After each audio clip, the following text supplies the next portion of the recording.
It's Y105, number one for all the hits. I'm Steve Pulaski, and I've made very unsubtly clear since I started doing the morning show that I am a big movie buff, so it's always an honor when I can have a filmmaker on the show. Even better, a local filmmaker as well. He's Tim Breitbach, and his new movie, his new documentary, The Final 19, is premiering tonight at the Hotel Julian at 7 o'clock, doors open at 6. This is a really special documentary with a really important story at its core. And on the phone line right now, he's Tim Breitbach. Tim, how are we doing? I'm doing good. Very happy to be here. Thank you. Absolutely, Tim. Happy to have you. And I just want to say first and foremost, too, congratulations on the making and the release of this movie as well. This movie tells a heck of a story. You want to get into what The Final 19's about? Yeah, it's a story of Dan Hefel, a local Clayton County product out of Guttenberg, Dubuque, that area. And he happens to be a cousin of mine.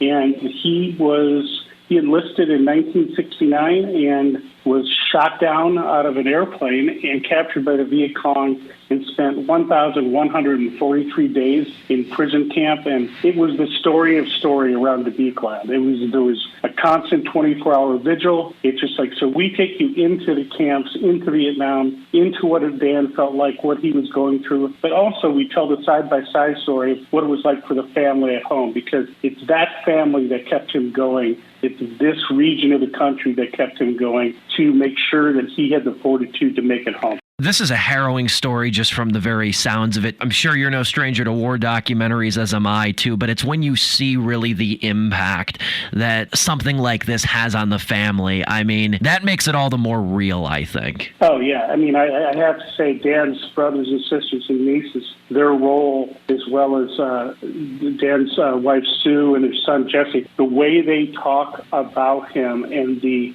tremors in their voice and the tears, but the pride, everything wrapped into one. And they don't pull any punches. I mean, they're from around Dubuque. They know how to give it as well as take it, so it's fun as well. How long did the movie take you to make? I started it back exploratory-wise about 14 years ago, and then really picked up the pace about 5 years ago. It's been done. This isn't the premiere. This is the feature presentation at the Harley rally, the Harley Owners Group rally at the Hotel Julian. But it premiered actually in Dubuque for not the last, but the previous Julian Dubuque Film Festival, and won the audience award for that. So that was when it premiered.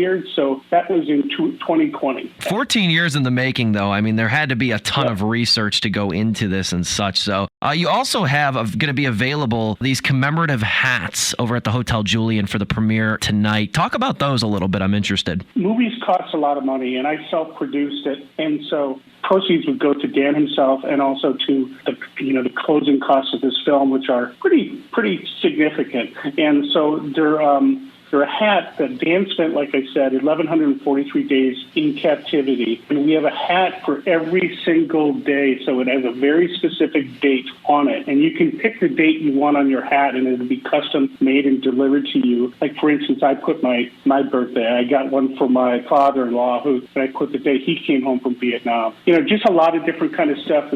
Something that's extremely unique and collectible and means something to somebody. Sounds like it. I mean, those are very special hats, too. And I think the date on it, again, it's all about, from what it sounds like, just making it real and making it resonate like that and having the specific day. It's easy to say 1,143 days, but when you really break it down day by day, that is a huge amount of time. It's amazing how many people ask for the first and the last day when Dan's getting those.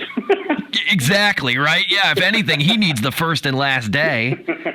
Exactly. He's Tim Breitbach, filmmaker behind the Final 19 documentary, which is screening at the Hotel Julian at 7 o'clock tonight. Doors again open at 6. If people want more information about the documentary, Tim, if they want to, read more, I guess, about the production or, maybe a little behind the scenes stuff, is there a website you can direct people to? Well, I think the best thing is if you go on Facebook and look up the Dan Hefel documentary, and it's the Final 19, the Dan Hefel documentary, you'll also see a group of about 3,700 people that are part of that community, which is pretty astounding for one film, for one person. And you'll see comments, you'll see photos, you'll see conversations, all kinds of stuff like that. That's the best place. I was going to say, too, that makes it have a community aspect, too, because like you said, a lot of people remember this story. A lot of people remember the around-the-clock coverage and vigils about it. So I think that, even beyond a website, I think this sort of Facebook group community and bringing people together, I mean, that's what film does at the end of the day. So that sounds pretty special. Well, it's truly, for this area, it was where were you when it happened in Beaumont? Because like a Kennedy assassination, I'm not putting the same level on it, but truly, when you get news like that chills you to the bone or makes you so elated that he's coming home, it's just like you remember that space and time as vividly as is happening right now. So it's that kind of moment. It's great stuff from Tim Breitbach. Again, the Final 19 screening at Hotel Julian, 7 o'clock tonight. And definitely check out the Dan Hefel documentary on Facebook, that Facebook group. I'm going to have to go take a peek at that myself. Tim, appreciate your time, and big congratulations to you and everybody behind the Final 19. Great.